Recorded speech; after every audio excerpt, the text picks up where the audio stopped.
আদানির বিদ্যুৎ চুক্তি পর্যালোচনার নির্দেশ হাইকোর্টের ৩ মাসের মধ্যে দিতে হবে প্রতিবেদন। কর না দিয়ে বিদ্যুৎ আনা চোরাচালানের সমতুল্য বলছে কাস্টমস গোয়েন্দা।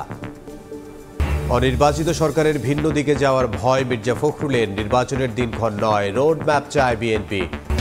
এবং পাকিস্তান থেকে আসা জাহাজে অস্ত্র থাকার গুজব রটনাকারীরা দেশের শত্রু বললেন স্বরাষ্ট্র উপদেষ্টা। গণমাধ্যমে ভুল তথ্য এলে সুযোগ নেয় বাইরের মিডিয়া।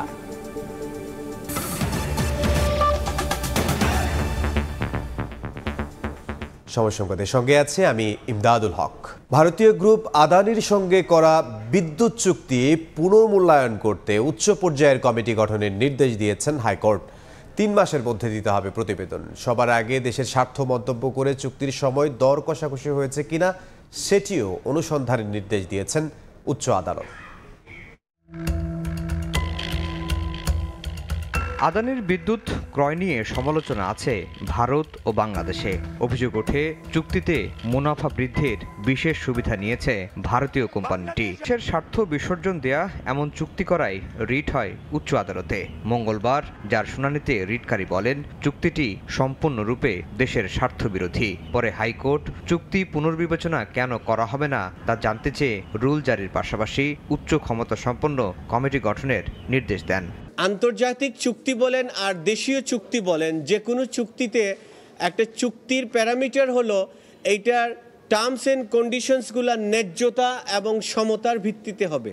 আমাদের এই চুক্তি এইটা এতই একপেশে ছিল, এখানে বাংলাদেশের স্বার্থ কোনোভাবেই রক্ষা করা হয় নাই, শুধুমাত্র আদানি গ্রুপের স্বার্থ রক্ষা করা হয়েছে বলে এইখানে প্রতীয়মান হয়েছে। অসম এবং অন্যায্য বাংলাদেশের স্বার্থের পরিপন্থী এই চুক্তিটা বাতিল করার জন্য কেন নির্দেশনা প্রদান করা হবে না, এই মর্মে রুল ইস্যু করেছেন। সবার আগে দেশের স্বার্থ মন্তব্য করে চুক্তির সময় দর কষাকষি হয়েছে কিনা সেটিও অনুসন্ধানের নির্দেশ হাইকোর্টের।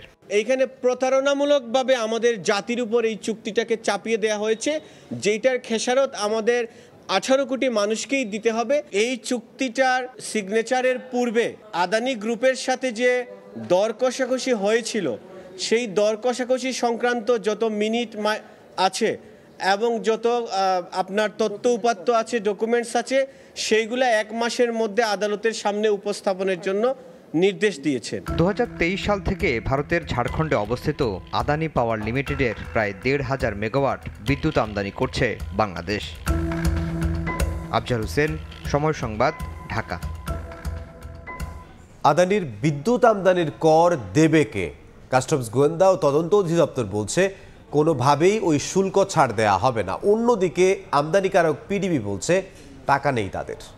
সম্প্রতি এক প্রতিবেদনে বিদ্যুৎ আমদানিতে 5,000 কোটি টাকার কর ফাঁকির দাবি করেছে শুল্ক গোয়েন্দারা। মহির মারুফের প্রতিবেদন।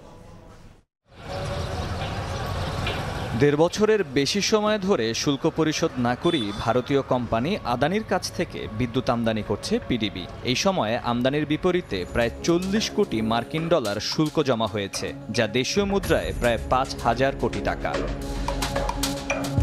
সম্প্রতি কাস্টমস গোয়েন্দা ও তদন্ত অধিদপ্তরের এক প্রতিবেদনে বলা হয়েছে পিডিবি শুল্ক মওকুফের আবেদন করলেও তা বিবেচনা করেনি জাতীয় রাজস্ব বোর্ড এনবিআর।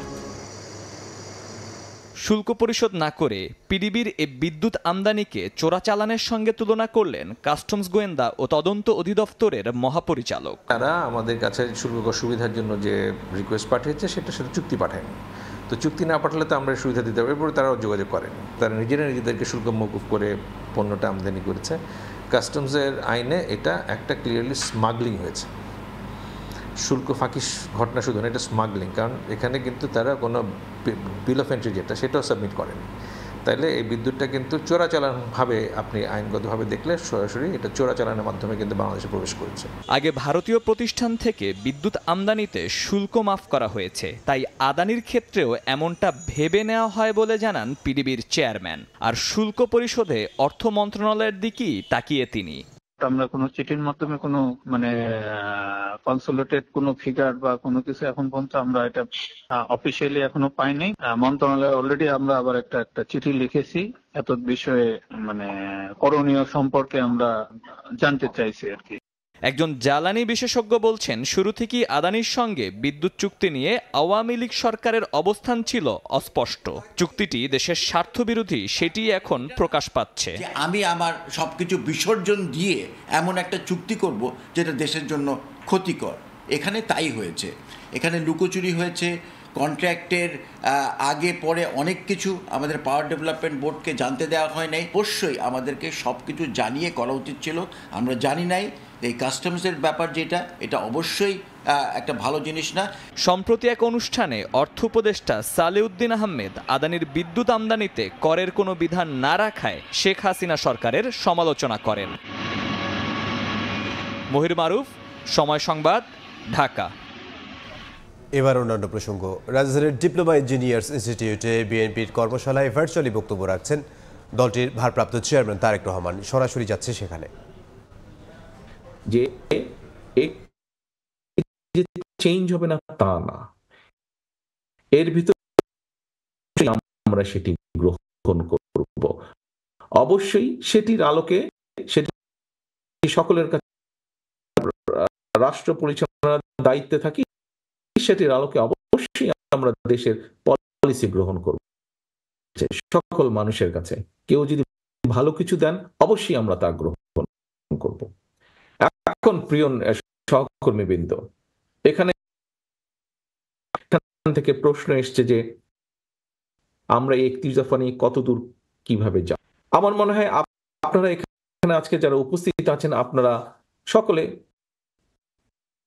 সামনে যে অডিয়েন্স আছে ওনাদের দিকে ফোকাসিং। G, thank you. এই শুধু আজকে যারা আপনারা আছেন এই ঘরের ভেতরে সীমাবদ্ধ থাকলে চলবে না, কথাও কম বেশি এখানে আছে। কাজে লেভেলের মানুষের কথাও কম বেশি এখানে আছে। কাজে এই কথাগুলো প্রান্তিক লেভেলে নিয়ে যেতে হবে। এবং কে নিয়ে যাবে? হ্যাঁ, আজকে আমরা এখানে আলোচনা করেছি, আমি মিডিয়ার ভাইদেরকে দেখতে পাচ্ছি, নিশ্চয়ই ওনারা কিছু কভার করবেন। ওনারা ওনাদের মতো করে জানাবেন যে আমরা কি আলোচনা করেছি, কি উপস্থাপন করেছি। কিন্তু দায়িত্বটা তো আপনাদের প্রত্যেকের, দায়িত্বটা আপনাদের প্রত্যেকের। এখানে সভাপতি সাহেব একটু আগে বলেছেন, ওনাদের সাথে আমার 2 দিন আগে বৈঠক হয়েছে, কথা হয়েছে, আমরা কর্মসূচি গ্রহণ করেছি, নিশ্চয়ই আপনাদেরকে জানিয়েছেন অথবা জানাবেন। এটি আজকে বিভাগীয় নেতৃবৃন্দের সাথে করেছি আমরা, জেলার নেতৃবৃন্দের সাথে করেছি আমরা, উপজেলারও থানারও নেতৃবৃন্দ এখানে আছেন। কিন্তু আপনাদেরকে, আপনারা 5 জন এসছেন এখানে, 3 জন 4 জন 5 জন আপনারা এসছেন, কিন্তু আমাদের তো আরো শত শত হাজার হাজার নেতাকর্মী রয়ে গিয়েছে। তাদেরকে জানাতে হবে, কারণ তাদেরকে যদি আমরা না জানাতে পারি তাহলে লক্ষ কোটি মানুষকে আমরা জানাতে পারবো না। এক কথায় যদি বলতে হয়, আপনারা এক কথায় যদি বলতে হয় মানুষের সামনে কিভাবে নিয়ে যাবেন, মানুষের কাছে এটিকে কিভাবে আপনারা নিয়ে যাবেন, তাহলে বলতে হবে আমরা জনসভা করে মানুষকে এটি বলবো না, বরং আমরা ছোট ছোট ছোট ছোট উঠান বৈঠক করব, গ্রামে গ্রামে করব, ইউনিয়নে করব, ছোট ছোট উঠান বৈঠক। এক কথায় যদি বলতে হয় আপনাদেরকে সেই প্রস্তুতি নিতে হবে। আপনাদেরকে উঠান বৈঠক বলতে যে কালচারটি আমাদের রাজনীতিতে আছে, আমাদের দলের নেতাকর্মীরা বিভিন্ন পর্যায়ে বিভিন্ন সময় করে থাকেন, সেই উঠান বৈঠকের প্রস্তুতি নিতে হবে। মূল দলের নেতৃত্বে অঙ্গ সহযোগী সংগঠন সকলে মিলে ভাগ হয়ে টিম করে আপনাদেরকে যেতে হবে। এখানে একটু আগে একটি কার্টুনের মধ্যে করে সকল জেলার নেতৃবৃন্দের কাছে সিম্বলিক ভাবে উপস্থাপন করা, গিফট আকারে দেওয়া হয়েছে কার্টুন। সেখানে আমরা কেন্দ্র থেকে লিফলেট এবং ছোট বইগুলো সেখানে দিয়েছি। তবে এটি যথেষ্ট নয়। আপনাদের কাছে আমার অনুরোধ থাকবে, বিভাগীয় নেতৃবৃন্দ, জেলার নেতৃবৃন্দ, উপজেলার নেতৃবৃন্দ, পৌরসভার নেতৃবৃন্দ, আপনাদের কাছে আমার অনুরোধ থাকবে যে আপনাদেরকে আমরা কিছুটা দিব, সবটা আমরা দিতে পারবো না, আপনাদেরকেও কিছুটা কন্ট্রিবিউট করতে হবে। আরো যেগুলো লাগবে দয়া করে আপনারা সেগুলো প্রিন্ট করে নেবেন। তবে প্রিন্ট করতে গেলে স্বাভাবিক কিছু ভুল হতে পারে, ভুলটি যাতে না হয় সেই জন্য আমরা বিভাগীয় নেতৃবৃন্দের কাছে আমরা ওটা সফট কপিটা দিয়ে দেবো, যাতে সহজেই কোনো ভুল ত্রুটি ছাড়াই আপনারা প্রেস থেকে ওটা প্রিন্ট করে নিতে পারবেন। এখন প্রিয় সহকর্মীবৃন্দ, এখানে অনেকগুলো প্রশ্ন এসছে। আপার হাউসে যারা আছে, খুব সম্ভব ওখান থেকে আমাদের তিতুমির কলেজের বোধহয় একজন ছাত্র, সে তার একটা কথা বলেছিল, তার কথার সাথে কম বেশি কিছুটা আমি একমত। 2 দিন আগে আমরা যখন ফর্মালি রিলঞ্চ করেছিলাম এই 31 দফাটিকে ঢাকার একটি হোটেলে, সেখানে আমি একটি কথা বলেছিলাম। কথাটি ছিল যে জনগণের রাজনৈতিক এবং অর্থনৈতিক মুক্তি যদি না হয়, জনগণের রাজনৈতিক এবং অর্থনৈতিক মুক্তি দুটোই দরকার, তাহলে যেই সংস্কারই করি যাই করি আমরা কোনোটি কাজে লাগবে না। অর্থাৎ রাজনৈতিক মুক্তি কি? রাজনীতির ভাষায় যদি রাজনৈতিক মুক্তি বলি তাহলে হচ্ছে অ্যাকাউন্টেবিলিটি বা জবাবদিহিতা তৈরি করতে হবে। যার যা ইচ্ছা করে চলে যাবে সেটি করা যাবে না, সেটা যেই হোক, সরকার হোক, বিরোধী দল হোক, যে কোনো রাজনৈতিক দল হোক, রাজনৈতিক কর্মী হোক, পৌরসভার চেয়ারম্যান হোক, কাউন্সিলর হোক, মেম্বার হোক, যেই হোক না কেন, প্রত্যেকের একটি জবাবদিহিতা থাকতে হবে জনগণের কাছে। জনগণ যখন জানতে চাইবে কেন এই জিনিসটা হলো, কেন এই জিনিসটা হলো না, কেন এটা করলে, কেন এটা করলো না, জবাবদিহিতা দিতে হবে, জবাব দিতে হবে সবাইকে। এবং এটি যদি নিশ্চিত করতে হয়, অবশ্যই দেশে ভোটের অধিকারকে প্রতিষ্ঠিত করতে হবে। পৃথিবীর যে কোনো গণতান্ত্রিক দেশে, যে কোনো গণতান্ত্রিক সভ্য দেশে ভোটের মাধ্যমেই জবাবদিহিতা তৈরি হয়। কাজেই প্রিয় সহকর্মীবৃন্দ, যেই লড়াই আমরা জনগণের কথা বলার অধিকার, জনগণের রাজনৈতিক অধিকার অর্থাৎ ভোট প্রদানের অধিকার, যার জন্য আমাদের হাজারো সহকর্মী গুম হয়েছে, খুন হয়েছে, আপনারা লক্ষ লক্ষ নেতাকর্মী, আমাদের 60 লক্ষের মতো নেতাকর্মী মিথ্যে মামলার শিকার যারা হয়েছে, আমরা যে কারণে যুদ্ধ করছি এই দেশের মানুষের ভোটের অধিকার, কথা বলার অধিকার প্রতিষ্ঠা করার জন্য। কাজে আমাদেরকে যে কোনো মূল্যে এই অধিকার প্রতিষ্ঠিত করতে হবে জনগণকে সচেতন করার মাধ্যমে। প্রায় আমরা একটি কথা বলছি, ষড়যন্ত্র থেমে যায়নি। আপনারা নিশ্চয়ই গত কয়েকদিনের পত্রপত্রিকায় বিভিন্ন খবর টবর থেকে আপনারা রাজনৈতিক নেতৃবৃন্দ, আপনারা পোড় খাওয়া প্রত্যেকটি মানুষ, কাজে আপনারা নিশ্চয়ই বুঝতে সক্ষম হচ্ছেন যে কোথাও কিছু একটা ষড়যন্ত্র চলছে। কাজে প্রিয় সহকর্মীবৃন্দ, জনগণকে সচেতন করতে হবে, জনগণকে সাথে রাখতে হবে, জনগণের সাথে থাকতে হবে এবং একই সাথে আমাদের যে লক্ষ্য উদ্দেশ্য জনগণকে নিয়ে, দেশকে নিয়ে, সেই 31 দফার প্রত্যেকটি কথা জনগণের কাছে পৌঁছে দিতে হবে আমাদেরকে। এখন প্রিয় সহকর্মীবৃন্দ, কিভাবে পৌঁছে দিবেন আমি আপনাদের সামনে তুলে ধরেছি একটু আগেই। কাজেই আমাদেরকে জনগণের ভোটের অধিকার যেমন প্রতিষ্ঠিত করতে হবে, ভোটের অধিকার প্রতিষ্ঠিত করলেই কিন্তু জনগণ তখন জবাব চেতে শুরু করবে। অর্থাৎ একজন ব্যক্তি নির্বাচিত হবে, তার যখন ভয় থাকবে, সে যেই পর্যায়ে হোক না কেন, গ্রামের মেম্বার হোক, ইউনিয়ন পরিষদের চেয়ারম্যান হোক, উপজেলার চেয়ারম্যান হোক, জেলা পৌরসভার চেয়ারম্যান হোক, কাউন্সিলর হোক, সংসদ সদস্য হোক, মন্ত্রী হোক, প্রধানমন্ত্রী হোক, যেই হোক না কেন, যখন সে জানবে যে জনগণের কাছে আমাকে ফিরে যেতে হবে, সেটি ভোটের জন্য হোক, জবাবদিহিতার জন্য হোক, যেটাই হোক, তখন কিন্তু সে চিন্তা করবে দুবার। কোনো একটি কাজ করার জন্য সে দুবার চিন্তা করবে। প্রিয় সহকর্মীবৃন্দ, আমাদেরকে যে কোনো মূল্যে জনগণের এই অধিকার, জনগণের কাছে জবাবদিহি করার এই বিষয়টি আমাদেরকে নিশ্চিত করতে হবে। একটি দেশের রাজনীতি যদি রুগ্ন হয়, সেই দেশের অর্থনীতি রুগ্ন হতে বাধ্য, এবং সেই দেশের অর্থনীতি যদি রুগ্ন হয়, রাজনীতি যদি রুগ্ন হয়, তাহলে সেই দেশের শিক্ষা, সেই দেশের স্বাস্থ্য, সেই দেশের বিচার ব্যবস্থা, সেই দেশের প্রশাসন সবকিছু রুগ্ন হয়ে যাবে। মানুষ কোনো সুফল কোনোভাবেই পাবে না। রাজধানীর ডিপ্লোমা ইঞ্জিনিয়ার্স ইনস্টিটিউটে বিএনপির কর্মশালায় ভার্চুয়ালি যুক্ত হয়ে বক্তব্য রাখছিলেন বিএনপির ভারপ্রাপ্ত চেয়ারম্যান তারেক রহমান। আমরা সরাসরি দেখছিলাম সেটি। তিতুমীর কলেজকে বিশ্ববিদ্যালয়ে রূপান্তরের দাবিতে সরকারের ইতিবাচক সিদ্ধান্তের অপেক্ষায় শিক্ষার্থীরা দ্বিতীয় দিনে সড়ক ও রেলপথ অবরোধ থেকে সরে এসে কলেজ ক্লোজ ডাউন কর্মসূচি পালন করছেন তারা। সরকারি সিদ্ধান্ত না পেলে কঠোর কর্মসূচির হুঁশিয়ারি তাদের। এদিকে আইন উপদেষ্টা বলেছেন, রাতারাতি কোনো কলেজকে বিশ্ববিদ্যালয় করা সম্ভব নয়। মানুষকে জিম্মি করে আন্দোলন না করার আহ্বানও জানান তিনি। এই সিদ্ধান্ত যদি আমাদের পক্ষে না আসে, তাহলে আমরা কঠোর থেকে কঠোর কর্মসূচি দিতে বাধ্য হব। এখন এই মুহূর্তে আমাদেরকে একটা কমিটি বা একটা কমিশন গঠন করে দেওয়া হোক, যে কমিটি বা কমিশন তারা তিতুমীর কলেজে বিশ্ববিদ্যালয় করার জন্য, বিশ্ববিদ্যালয় হওয়ার পরে যে সমস্যাগুলো হতে পারে, এখানে একাডেমিক কী কী সমস্যা আছে সব কিছু পর্যালোচনা বিশ্লেষণ করে তারপর তারা বিশ্ববিদ্যালয় করবে। আমরা বলছি না যে এই মুহূর্তে আমাদেরকে একটা বিশ্ববিদ্যালয় করে দেন। এদিকে আইন উপদেশ কোনো কলেজকে বিশ্ববিদ্যালয় করা অযৌক্তিক। ওভারনাইট বলবেন একটা কলেজকে বিশ্ববিদ্যালয় বানায় দিবে, তা এইচএসসি পরীক্ষা দিব না, আমার রেজাল্ট বদলায় দিতে হবে। এখন আপনারা খালি চিন্তা করেন যে এখন আবার একটু কঠোর পদক্ষেপ নিলেও আবার সবাই সমালোচনা করেন। ট্রেনে ঢিল ছুঁড়ে নারী শিশুকে আহত করা অমানবিক বলে মন্তব্য করেন উপদেষ্টা। এই ঘটনায় দুঃখ প্রকাশ করেছে তিতুমির ঐক্য। এখন এটার মধ্যে ব্যালেন্স করে একটু টাফ। বুলবুল রেজা, সময় সংবাদ, ঢাকা। প্রধান উপদেষ্টার সঙ্গে বৈঠকের আশ্বাসে কাকরাইল থেকে সরে গেছেন তাবলিগ জামায়াতের সাতপন্থীরা। প্রায় 2.5 ঘন্টা পর সড়ক ছেড়ে দিলে স্বাভাবিক হয় যান চলাচল। এর আগে মাওলানা মোহাম্মদ সাদ কান্দলভিকে বিশ্ব ইজতেমায় আনার দাবিতে কাকরাইল মসজিদের সামনের সড়ক অবস্থান নেন কয়েকশো মুসল্লি। পরে তাবলিগের প্রতিনিধি দলের কাছ থেকে স্মারকলিপি গ্রহণ করেন প্রধান উপদেষ্টার প্রেস সচিব শফিকুল আলম।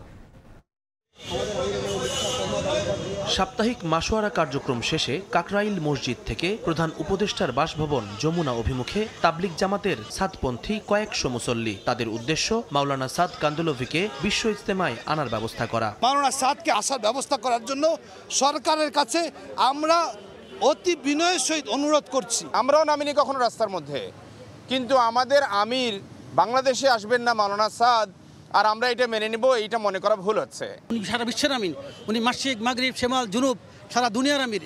উনি বাংলাদেশে আসবে, ইনশাআল্লাহ বিশ্বের সমস্ত কান্ট্রির লোকগুলো বাংলাদেশে আসবে। মঙ্গলবার সকালে হেয়ার রোডে পুলিশের বাধার মুখে সড়কে অবস্থান নেন মাওলানা সাদের অনুসারীরা। তাদের দাবি দেওয়া জানতে সেখানে আসেন প্রধান উপদেষ্টার প্রেস সচিব। পরে তাবলিগ জামাতের প্রতিনিধি দলের কাছ থেকে স্মারকলিপি নেন তিনি। আমরা ওনাদের সাথে কথা বলছি, ওনাদের কাছ থেকে আমরা স্মারকলিপি চেয়েছি। স্মারকলিপি মাননীয় প্রধান উপদেষ্টার কাছে আমরা দিব। ডক্টর ইউনূসের সঙ্গে সাক্ষাৎ করতে না পারলেও সাতপন্থীদের বিশ্বাস শান্তিপূর্ণ সমাধান নিশ্চিত করবেন দেশের একমাত্র নোবেলজয়ী। বিগত সরকারের সময় আমরা নির্যাতিত হয়েছি, আমরা হত্যা হয়েছি। এখন আমরা এই সরকার থেকে, এই বর্তমান গভর্নমেন্ট থেকে চাচ্ছি যে আমাদের আমির সাহেবকে আনার ব্যাপারে সমস্ত ব্যবস্থা করে দেওয়া হয়। আলহামদুলিল্লাহ ফেরেজ সচিব শফিক সাহেব এসে আমাদেরকে রিসিভ করেছেন। উনি আমাদের হাত থেকে লিখিত আকারে আশ্বস্ত করেছেন যে ইনশাআল্লাহ প্রধান উপদেষ্টার কাছে উনি এটি পেশ করবেন এবং আমাদের সমস্যাটাকে সমাধান করার জন্য চেষ্টা করবেন। এ সময় নিরাপত্তার স্বার্থে সতর্ক অবস্থান নেয় পুলিশ ও সেনা সদস্যরা। তাদের স্মারকলিপি বা দাবি দেওয়াটা নিয়ে গেছেন, আমরা তাদেরকে বোঝানোর পরে তারা এখান থেকে সরে গেছে এবং মসজিদে তারা অবস্থান করতেছে এবং এখন একেবারে পরিস্থিতি স্বাভাবিক। আমরা সতর্ক অবস্থায় আছি। নিউ মার্কেট থানার হত্যা মামলায় সাবেক খাদ্যমন্ত্রী অ্যাডভোকেট কামরুল ইসলামকে 8 দিন রিমান্ড দিয়েছেন আদালত। সোমবার রাতে তাকে রাজধানীর উত্তরা থেকে গ্রেফতার করা হয়। আইন প্রতিমন্ত্রী থাকাকালে তার বিরুদ্ধে বিচার বিভাগকে নিজ স্বার্থে ব্যবহারের অভিযোগ করেন আইনজীবী। নির্দেশেই এই হত্যাকাণ্ড ঘটেছে। উনি সারা বাংলাদেশকে শেখ হাসিনার সেকেন্ড ইন কমান্ড হিসেবে আমরা দেখেছি মিডিয়াতে উনি কাজ করেছেন। অ্যাডভোকেট কামরুল ইসলাম এই ঘটনার সাথে সম্পৃক্ত না। এই ঘটনার সময় উনি উপস্থিত ছিলেন না এবং ইন্ধনও দিয়েছিলেন না, নির্দেশও দিয়েছিলেন না। বাদীটা এজারে স্পষ্ট বলেছে, সেই ব্যাপারে বাদীও আমাকে অভিযোগ করে নেয়। শেখ হাসিনা সরকার পতনের পর থেকে আত্মগোপনে ছিলেন অ্যাডভোকেট কামরুল। সোমবার রাতে রাজধানীর উত্তরা থেকে তাকে গ্রেফতার করে গোয়েন্দা পুলিশ।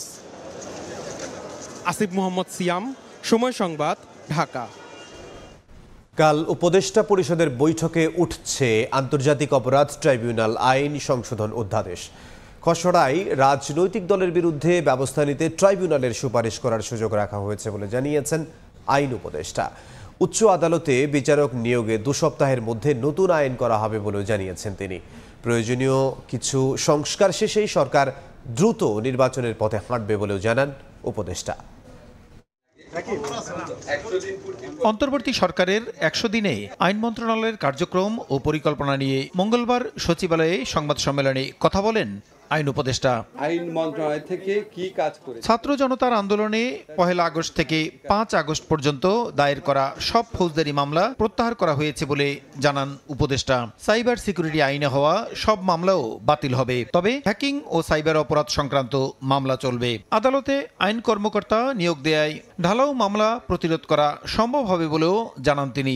বলেন, আপিল ও হাইকোর্ট বিভাগে 2 সপ্তাহের মধ্যে বিচারক নিয়োগে নতুন আইন করা হবে। ব্যক্তি পর্যায়ে ঢালাও মামলা হচ্ছে, মামলার নামে আপনার বাণিজ্য করা হচ্ছে, হয়রানি করা হচ্ছে, তাদের জন্য বিরাট একটা প্রতিকারের সুযোগ সৃষ্টি হবে এই সকল আদালতে সরকারি প্রকৌশলী আপনার রিক্রুট করার মাধ্যমে। এদিকে রাজনৈতিক দলের বিরুদ্ধে ব্যবস্থা নিতে সুপারিশের সুযোগ রেখে আন্তর্জাতিক অপরাধ ট্রাইব্যুনাল আইন সংশোধন অধ্যাদেশ বুধবারের উপদেষ্টা পরিষদের বৈঠকে উপস্থাপন করা হবে বলেও জানান উপদেষ্টা। আন্তর্জাতিক অপরাধ ট্রাইব্যুনাল অ্যাক্ট যেটা ছিল 1973-তে, সেখানে কিছু কিছু মারাত্মক বিচ্যুতি কথা বিভিন্ন দেশি বিদেশি মানবাধিকার সংগঠনগুলো বলেছিলেন। উপদেষ্টা পরিষদের মিটিংয়ে সেই অ্যামেন্ডমেন্টটা তোলা হবে, উপদেষ্টা পরিষদ গ্রহণ করলে বৃহস্পতিবারের মধ্যেই এটা আইনে পরিণত হবে। আদালত যদি মনে করে তাহলে প্রয়োজনীয় ব্যবস্থা, শাস্তিমূলক ব্যবস্থা গ্রহণ করার জন্য তারা সুপারিশ করতে পারবে। কমিশনগুলোর প্রতিবেদন পাওয়ার পর রাজনৈতিক দলের সঙ্গে সংলাপ এবং প্রয়োজনীয় সংস্কার শেষ করেই নির্বাচনের উদ্যোগ নেয়ার কথা জানান উপদেষ্টা। মোস্ট এসেনশিয়াল কিছু সংস্কার করে যত দ্রুত সম্ভব নির্বাচন দেব। আমরা খালি জাস্ট এই জিনিসটা চাই না যে আপনার আগের মতো কোনো ভুয়া নির্বাচন হোক, আর এটা চাই না নির্বাচনে বিজয়ী হয়ে কেউ আপনার আবার ভুয়া নির্বাচন করার সুযোগ পাক। আইন মন্ত্রণালয়ের কর্মকর্তা কর্মচারীদের সম্পদের হিসাব সংগ্রহ শেষে যাচাই বাছাই চলছে বলেও জানান আইন উপদেষ্টা। প্রস্তাবনায় যেটা আছে। প্রসূন আশিস, সময় সংবাদ, ঢাকা। পাকিস্তান থেকে জাহাজে অস্ত্র আনার গুজব রটনাকারীরা দেশের শত্রু বলে মন্তব্য করেছেন স্বরাষ্ট্র উপদেষ্টা মোহাম্মদ জাহাঙ্গীর আলম চৌধুরী। বাংলাদেশের বন্দর সবার জন্য উন্মুক্ত জানিয়ে তিনি বলেন, দেশের গণমাধ্যম ভুল তথ্য দিলে বাইরের মিডিয়া তার সুযোগ নেয়। পাকিস্তানের করাচি থেকে ছেড়ে আসা এমবি ইউয়ান জিয়ান ফাজং জাহাজটি গত 11 নভেম্বর চট্টগ্রাম বন্দরে নোঙর করে।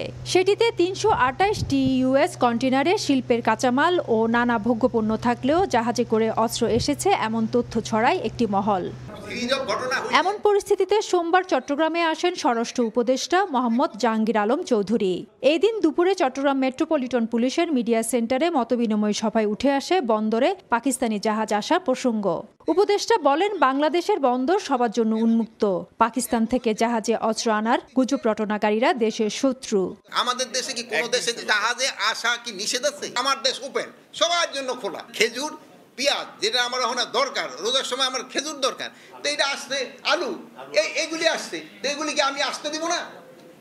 এইটা যারা রটাচ্ছে তারা আমাদের দেশের শত্রু। পার্শ্ববর্তী দেশের মিডিয়া বাংলাদেশ নিয়ে নানা ধরনের অপপ্রচার করছে উল্লেখ করে সাংবাদিকদের সঠিক তথ্য তুলে ধরার আহ্বান জানান স্বরাষ্ট্র উপদেষ্টা। মিথ্যা সংবাদ দিবেন, যেটা ঘটে নাই ওটা বলবেন, এতে কিন্তু পার্শ্ববর্তী দেশ সুবিধা পেয়ে যায়। আমাদের মিডিয়ার যে একটা সুনাম আছে, পার্শ্ববর্তী দেশের মিডিয়ার অত সুনাম নেই, যে যারা মিথ্যাই কিন্তু প্রচার করে সবচেয়ে বেশি। আর এই মিথ্যাটারে কিন্তু কাউন্টার করতে পারেন শুধু আপনারা। এদিকে সকাল থেকে সেনাবাহিনী, চট্টগ্রাম মেট্রোপলিটন ও জেলা পুলিশের ঊর্ধ্বতন কর্মকর্তা, র্যাব সহ আইন শৃঙ্খলা রক্ষাকারী বিভিন্ন বাহিনীর সঙ্গে মতবিনিময় করেন স্বরাষ্ট্র উপদেষ্টা। ফেরদৌস লিপি, সময় সংবাদ, চট্টগ্রাম। শেখ হাসিনাকে ভারত থেকে দেশে ফিরিয়ে আনার চেষ্টা করবে বাংলাদেশ সরকার। ভারতীয় গণমাধ্যম দ্য হিন্দুকে দেয়া সাক্ষাৎকারে এই মন্তব্য করেছেন প্রধান উপদেষ্টা ডক্টর মোহাম্মদ ইউনূস। নির্বাচনে আওয়ামী লীগের অংশগ্রহণ প্রসঙ্গে তিনি বলেন, সব দলই নির্বাচনে প্রতিদ্বন্দ্বিতা করবে, বিএনপি এমন দাবি করেছে। সরকার দলটির মতামত উপেক্ষা করবে না। ভারতের সঙ্গে মুক্ত বাণিজ্য ও চলাফেরার জন্য ইউরোপীয় ইউনিয়নের মতো সম্পর্ক গড়তে চান বলেও জানান প্রধান উপদেষ্টা। উগ্রবাদের উত্থান, দেশের সনাতন ধর্মাবলম্বী ও অন্য সংখ্যালঘু সম্প্রদায়ের নিরাপত্তা লঙ্ঘন সংক্রান্ত সব প্রতিবেদনকে প্রোপাগান্ডা বলে আখ্যা দিয়েছেন তিনি।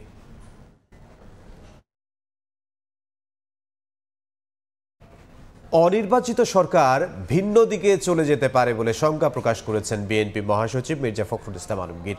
তিনি বলেন, দেশে নির্বাচিত সরকার নেই বলেই অনেক সমস্যা তৈরি হচ্ছে। সংকট সমাধানে নির্বাচিত সরকারের কাছে দ্রুত ক্ষমতা হস্তান্তরের আহ্বান দলটির মহাসচিবের। এ নিয়ে ক্ষোভ প্রকাশ করেন বিএনপি মহাসচিব।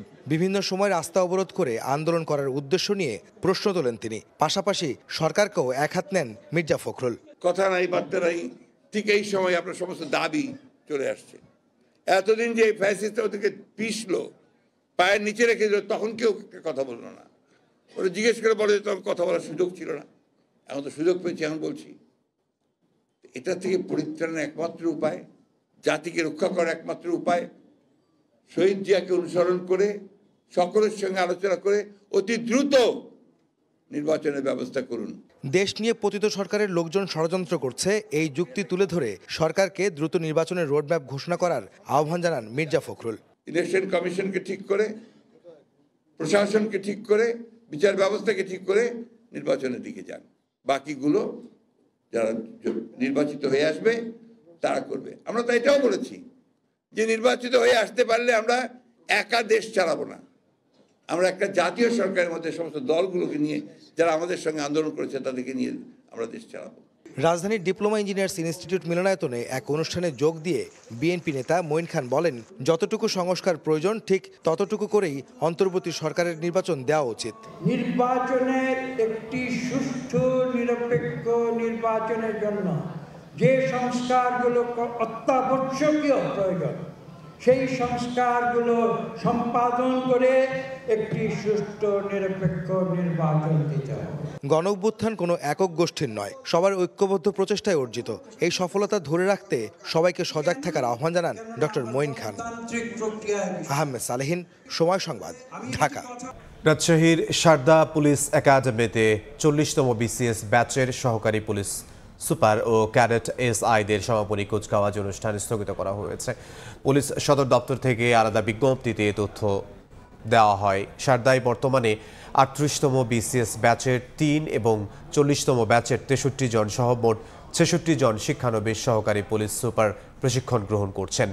আগামী 24 নভেম্বর সমাপনী কুচকাওয়াজ হওয়ার কথা থাকলেও তা স্থগিত করা হয়েছে। আরেক বিজ্ঞপ্তিতে জানানো হয়, আগামী 26 নভেম্বর 40তম ক্যাডেট এসআইদের সমাপনী কুচকাওয়াজ অনুষ্ঠানের কথা থাকলেও সেটিও স্থগিত করা হয়েছে। এদিকে 40তম ব্যাচে প্রশিক্ষণরত এসআইদের মধ্য থেকে আরও 3 জনকে অব্যাহতি দেওয়া হয়েছে। এ নিয়ে 804 জন প্রশিক্ষণার্থী এসআইদের মধ্যে 313 জনকে অব্যাহতি দেওয়া হলো। আগামী 3 দিনের মধ্যে ঢাকা মহানগরীতে ব্যাটারি চালিত রিকশা চলাচল বন্ধের নির্দেশ দিয়েছেন হাইকোর্ট। প্যাডেল চালিত রিকশা মালিকদের সংগঠনের করা রিট আবেদনের শুনানি শেষে বিচারপতি ফাতেমা নজিব ও বিচারপতি মাহমুদুর রাজির বেঞ্চ এ আদেশ দেন। রিটকারী আইনজীবী জানান, সিটি কর্পোরেশন আইনে ব্যাটারি চালিত রিকশাকে নিবন্ধন দেওয়ার সুযোগ নেই। চলতি বছরের 15ই মে সড়ক থেকে ব্যাটারি চালিত রিকশা বন্ধের ঘোষণা দেয় সড়ক ও পরিবহন মন্ত্রণালয়। এরপর আন্দোলনে নামেন চালকরা। এর 5 দিন পর সাবেক প্রধানমন্ত্রী শেখ হাসিনা মূল সড়ক ছাড়া রিকশা চলাচলের অনুমতি দেন, তবে সেটি নিয়ন্ত্রণের বাইরে গিয়ে চলাচল শুরু হয় মূল সড়কেও। লাগামহীন দুর্নীতিতে বিপর্যস্ত সব খাত। কিছু ব্যাংক খুঁড়িয়ে চললেও বন্ধ হবে না কোনোটি। সরকারের 100 দিনের অগ্রগতি নিয়ে নিজ দপ্তরের সংবাদ সম্মেলনে কথা বলেছেন অর্থ উপদেষ্টা। বাজারে সাধারণ মানুষের কষ্ট দূর করতে সরকার কাজ করছে বলেও জানান উপদেষ্টা। সচিব বলেন, খেলাপি আদায় সুশাসন ফেরাতে কাজ করছে টাস্কফোর্স। ভঙ্গুর অবকাঠামো মেরামতের মতোই দেশের আর্থিক খাত সংস্কারে কোমর বেঁধে কাজ করতে হচ্ছে অর্থ মন্ত্রণালয়কে। নগদ অর্থের সংকট সহ আর্থিক প্রতিষ্ঠানের নাজেহাল অবস্থায় নিজেদের পুঁজি নিয়ে যখন দিশেহারা গ্রাহক, তখন সরকারের পক্ষ থেকে আস্থা ফেরাতে অর্থ মন্ত্রণালয় বলছে, কিছু ব্যাংক খুঁড়িয়ে চললেও বন্ধ হবে না কোনো প্রতিষ্ঠান। মঙ্গলবার সচিবালয়ে সরকারের 100 দিনে অর্থ মন্ত্রণালয়ের কার্যক্রম নিয়ে সংবাদ সম্মেলনে এ কথা জানান উপদেষ্টা। বলেন, ব্যাংকগুলোর আইন না মানা ও কেন্দ্রীয় ব্যাংকের দায়িত্ব পালনে গাফিলতিই বর্তমান পরিস্থিতির জন্য দায়ী। কিছু কিছু ব্যাংক আছে একেবারে খুঁড়িয়ে খুঁড়িয়ে চলবে, কিন্তু আমাদের থেকে আসলে কোনো ব্যাংক কিন্তু বন্ধ করে দেওয়া কোনো Bangladesh bank itself to be reform. বাংলাদেশে আর্থিক খাত এসব ব্যাংকিং খাতের সবচেয়ে বড় সমস্যা হলো আমাদের প্রুডেন্সিয়াল নর্মস আর ম্যানেজমেন্ট নর্ম পরিপালন করে না, সেটা সবচেয়ে বড়। আমাদের নিয়ম কানুনগুলো খুব খারাপ না। উচ্চ মূল্যস্ফীতিতে সাধারণ মানুষের কষ্ট দূর করতে সরকার কাজ করছে বলে জানান উপদেষ্টা। সার্বিকভাবে আমাদের আর্থিক সংস্কারগুলো বাড়তে অ্যাকশনগুলো দিচ্ছি, এগুলো মোটামুটি আমরা মানুষের কল্যাণের জন্য এবং সবচেয়ে বড় দীর্ঘস্থায়ী সুবিধার জন্য। সমস্যাটা তো করলে আপনাদেরকে পীড়িত করে আমাদের উপর ইনফ্লেশন, মূল্যস্ফীতি, সেটা গভর্নর সাহেব বলেছে। অনুষ্ঠানে খেলাপি আদায়, দুর্বল প্রতিষ্ঠানকে সবল, সুশাসন নিশ্চিতে টাস্কফোর্স কাজ করছে বলে জানান আর্থিক বিভাগের সচিব। ব্যাংকগুলোতে যে খেলাপি ঋণ এত বাড়া এবং আমাদের যে বিদেশে অর্থ পাচার, এগুলোর জন্য কিন্তু আমরা প্রথমেই একদম বেসিক যে ম্যান পাওয়ারকে রেশনালাইজ করেছি। বাংলাদেশ ব্যাংক কিন্তু অনেকগুলো ইনিশিয়েটিভ নিয়েছে, জানেন যে বাংলাদেশ ব্যাংক একটা টাস্কফোর্স গঠন করেছে। সংবাদ সম্মেলনে বলা হয়, সংকট উত্তরণে চলমান বাজেটে ডিসেম্বরের মধ্যেই এডিবি ও বিশ্বব্যাংকের কাছ থেকে মিলবে $110 কোটি। এছাড়া অতিরিক্ত $100 কোটি IMF এর কাছ থেকে চাওয়া হয়েছে বলে জানিয়েছেন ইআরডি সচিব। কাজল আব্দুল্লাহ, সময় সংবাদ, ঢাকা।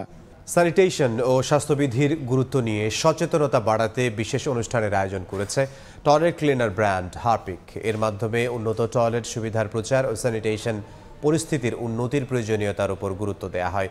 বিশ্ব টয়লেট দিবসের অনুষ্ঠানে উপস্থিত ছিলেন হারপিকের ব্র্যান্ড অ্যাম্বাসেডর নুসরাত ইমরোজ তিশা। অনুষ্ঠানের বড় আকর্ষণ ছিল সাজিদা ফাউন্ডেশন ও হারপিকের মধ্যে অংশীদারিত্ব। এর মাধ্যমে 1000 স্যানিটেশন কর্মী ও তাদের পরিবারকে ঘিরে সামাজিক কাজের উদ্যোগ নিল হারপিক।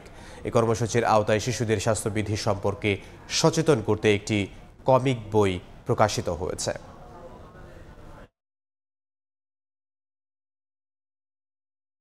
এ পর্যায়ে শীর্ষ সংবাদগুলো জানিয়ে দিচ্ছে আরও একবার। আদানির বিদ্যুৎ চুক্তি পর্যালোচনার নির্দেশ হাইকোর্টের। 3 মাসের মধ্যে দিতে হবে প্রতিবেদন। কর না দিয়ে বিদ্যুৎ আনা চোরাচালানের সমতুল্য বলছে কাস্টমস গোয়েন্দা। এবং অনির্বাচিত সরকারের ভিন্ন দিকে যাওয়ার ভয় মির্জা ফখরুলের, ভোটের অধিকার প্রতিষ্ঠার তাগিদ তারেক রহমানের। এই ছিল সময় সংবাদের সঙ্গে থাকুন সময়।